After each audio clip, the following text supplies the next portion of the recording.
The Olympic motto is Sidious Altius Fortius, faster, higher, stronger. And athletes have fulfilled that motto rapidly. The winner of the 2012 Olympic marathon ran 2 hours and 8 minutes. Had he been racing against the winner of the 1904 Olympic marathon, he would have won by nearly an hour and a half. Now, we all have this feeling that we're somehow just getting better as a human race, inexorably progressing. But it's not like we've evolved into a new species in a century. So, what's going on here? I want to take a look at what's really behind this march of athletic progress. In 1936, Jesse Owens held the world record in the 100 meters. Had Jesse Owens been racing last year in the World Championships of the 100 meters, when Jamaican sprinter Usain Bolt finished, Owens would have still had 14 feet to go. That's a lot in sprinterland. To give you a sense of how much it is, I want to share with you a demonstration conceived by sports scientist Ross Tucker. Now, picture the stadium last year at the World Championships of the 100 meters. Thousands of fans waiting with bated breath to see Usain Bolt, the fastest man in history. Flashbulbs popping as the 9 fastest men in the world coil themselves into their blocks. And I want you to pretend that Jesse Owens is in that race. Now close your eyes for a second and picture the race. Bang, the gun goes off. An American sprinter jumps out to the front. Usain Bolt starts to catch him. Usain Bolt passes him, and as the runners come to the finish, you'll hear a beep as each man crosses the line. That's the entire finish of the race. You can open your eyes now. That first beep was Usain Bolt. That last beep was Jesse Owens. Listen to it again. When you think of it like that, it's not that big a difference, is it? And then consider that Usain Bolt started by propelling himself out of blocks, down a specially fabricated carpet, designed to allow him to travel as fast as humanly possible. Jesse Owens, on the other hand, ran on cinders, the ash from burnt wood, and that soft surface stole far more energy from his legs as he ran. Rather than blocks, Jesse Owens had a gardening trowel that he had to use to dig holes in the cinders to start from. Biomechanical analysis of the speed of Owens' joints shows that had he been running on the same surface as Bolt, he wouldn't have been 14 feet behind. He would have been within 1 stride. Rather than the last beep, Owens would have been the second beep. Listen to it again. That's the difference track surface technology has made, and it's done it throughout the running world. Consider a longer event. In 1954, Sir Roger Bannister became the first man to run under 4 minutes in the mile. Nowadays, college kids do that every year. On rare occasions, a high school kid does it. As of the end of last year, 1,314 men had run under 4 minutes in the mile. But like Jesse Owens, Sir Roger Bannister ran on soft cinders that stole far more energy from his legs than the synthetic tracks of today. So I consulted biomechanics experts to find out how much slower it is to run on cinders than synthetic tracks, and their consensus was that it's 1.5% slower. So if you apply a 1.5% slowdown conversion to every man who ran his sub-4 mile on a synthetic track, this is what happens. Only 530 are left. If you look at it from that perspective, fewer than 10 new men per decade have joined the sub-4 mile club since Sir Roger Bannister. Now, 530 is a lot more than 1, right? And that's partly because there are many more people training today and they're training more intelligently. Even college kids are professional in their training compared to Sir Roger Bannister, who trained for 45 minutes at a time while he ditched gynecology lectures in med school. And that guy who won the 1904 Olympic marathon in 3.5 hours, that guy was drinking rat poison and brandy while he ran along the course. That was his idea of a performance-enhancing drug. Clearly, athletes have gotten more savvy about performance-enhancing drugs as well. And that's made a difference in some sports at some times, but technology has made a difference in all sports, from faster skis to lighter shoes. Take a look at the record for the 100-meter freestyle swim. The record is always trending downward, but it's punctuated by these steep cliffs. This first cliff in 1956 is the introduction of the flip turn. Rather than stopping and turning around, athletes could somersault under the water and get going right away in the opposite direction. This second cliff, the introduction of gutters on the side of the pool that allows water to splash off rather than becoming turbulence that impedes the swimmers as they race. This final cliff, the introduction of full body and low friction swimsuits. Throughout sports, technology has changed the face of performance. In 1972, Eddie Merckx set the record for the longest distance cycled in 1 hour at 30 miles, 3,774 feet. Now, that record improved and improved as bicycles improved and became more aerodynamic, all the way until 1996, when it was set at 35 miles, 1,531 feet, nearly 5 miles farther than Eddie Merckx cycled in 1972. But then in 2000, the International Cycling Union decreed that anyone who wanted to hold that record had to do so with essentially the same equipment that Eddie Merckx used in 1972. Where does the record stand today? 30 miles, 4,657 feet. A grand total of 883 feet farther than Eddie Merckx cycled more than 4 decades ago. Essentially, the entire improvement in this record was due to technology. Still, technology isn't the only thing pushing athletes forward. While indeed we haven't evolved into a new species in a century, the gene pool within competitive sports most certainly has changed. In the early half of the 20th century, physical education instructors and coaches had the idea that the average body type was the best for all athletic endeavors. Medium height, medium weight, no matter the sport. And this showed in athletes' bodies. In the 1920s, the average elite high jumper and average elite shot putter were the same exact size.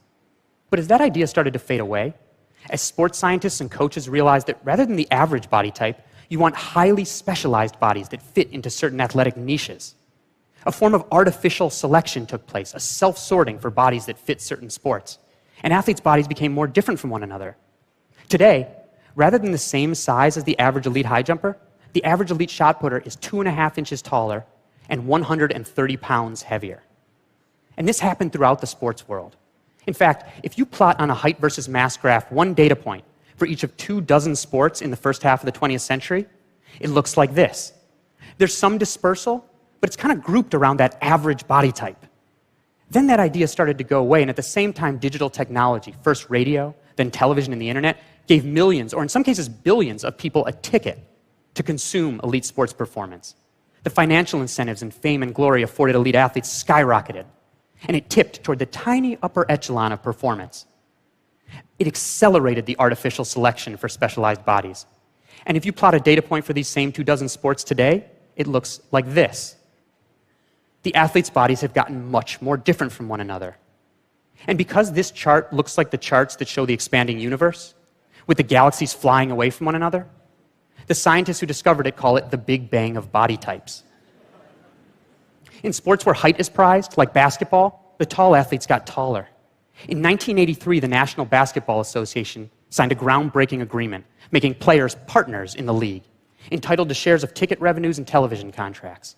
Suddenly, anybody who could be an NBA player wanted to be, and teams started scouring the globe for the bodies that could help them win championships.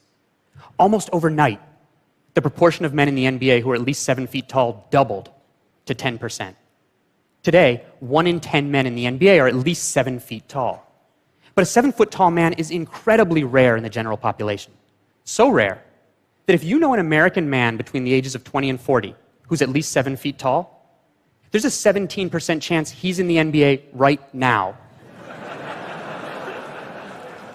That is, find 6 honest 7-footers, 1 is in the NBA right now. And that's not the only way that NBA players' bodies are unique. This is Leonardo da Vinci's Vitruvian Man, the ideal proportions, with arm span equal to height. My arm span is exactly equal to my height. Yours is probably very nearly so, but not the average NBA player. The average NBA player is a shade under 6'7", with arms that are 7 feet long. Not only are NBA players ridiculously tall, they are ludicrously long. Had Leonardo wanted to draw the Vitruvian NBA player, he would have needed a rectangle and an ellipse, not a circle and a square. So in sports where large size is prized, the large athletes have gotten larger. Conversely, in sports where diminutive stature is an advantage, the small athletes got smaller. The average elite female gymnast shrunk from 5'3" to 4'9" on average over the last 30 years. All the better for their power to weight ratio and for spinning in the air. And while the large got larger and the small got smaller, the weird got weirder. The average length of the forearm of a water polo player in relation to their total arm got longer. All the better for a forceful throwing whip. As the large got larger, small got smaller, and the weird weirder. In swimming, the ideal body type is a long torso and short legs, It's like the long hull of a canoe for speed over the water. And the opposite is advantageous in running. You want long legs and a short torso. And this shows in athletes' bodies today. Here you see Michael Phelps, the greatest swimmer in history, standing next to Hisham El Garouj, the world record holder in the mile. These men are 7 inches different in height. But because of the body types advantaged in their sports, they wear the same length pants. 7 inches difference in height, these men have the same length legs. Now, in some cases, the search for bodies that could push athletic performance forward ended up introducing into the competitive world populations of people that weren't previously competing at all, like Kenyan distance runners. But we think of Kenyans as being great marathoners. Kenyans think of the Kalenjin tribe as being great marathoners. The Kalenjin make up just 12% of the Kenyan population, but the vast majority of elite runners. And they happen on average to have a certain unique physiology.